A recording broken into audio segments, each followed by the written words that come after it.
കൊല്ലത്ത് BJP. ബി.ഡി.ജെ. Seat തർക്കം തുടരുന്നു. തലവൂർ ഇടമുളയ്ക്കൽ പഞ്ചായത്ത് വാർഡുകളിലും ചുറ്റുമല ബ്ലോക്ക് കിഴക്കേക്കല ഡിവിഷനിലും ബി.ജെ.പിയും ബി.ഡി.ജെസും പത്രികകൾ സമർപ്പിച്ചു. വിവരങ്ങളുമായി രാജ്കുമാർ ചേരുകയാണ്. രാജ്കുമാർ, നിലവിൽ നമുക്ക് മനസ്സിലാക്കാൻ കഴിയുന്ന ബി.ഡി.ജെസും ബി.ജെ.പിയും തമ്മിൽ ഇപ്പോഴും തർക്കം തുടരുന്നു.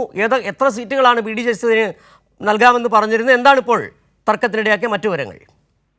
ഈ കൊല്ലം ജില്ലയിൽ ആകെ 18 സീറ്റാണ് പറഞ്ഞിരുന്നത്.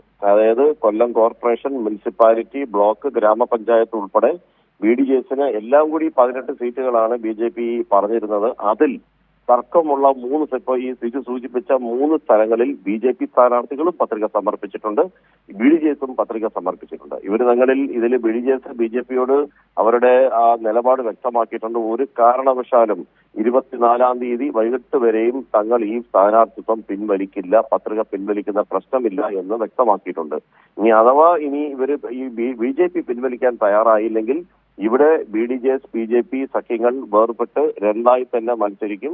അവിടെ ഇവരുടെ വോട്ട് ഭിന്നിക്കുകയും ചെയ്യും. അതാണ് നിലവിലുള്ള കാര്യം. ഇത് കൊല്ലം ഈസ്റ്റ് മേഖലയിലാണ്, കൊല്ലം ടൗൺ മേഖലയിലല്ല ഈ പ്രശ്നമുള്ളത്. കിഴക്കൻ മേഖലയിലാണ് ഇപ്പോൾ ഈ തർക്കം തുടരുന്നത്.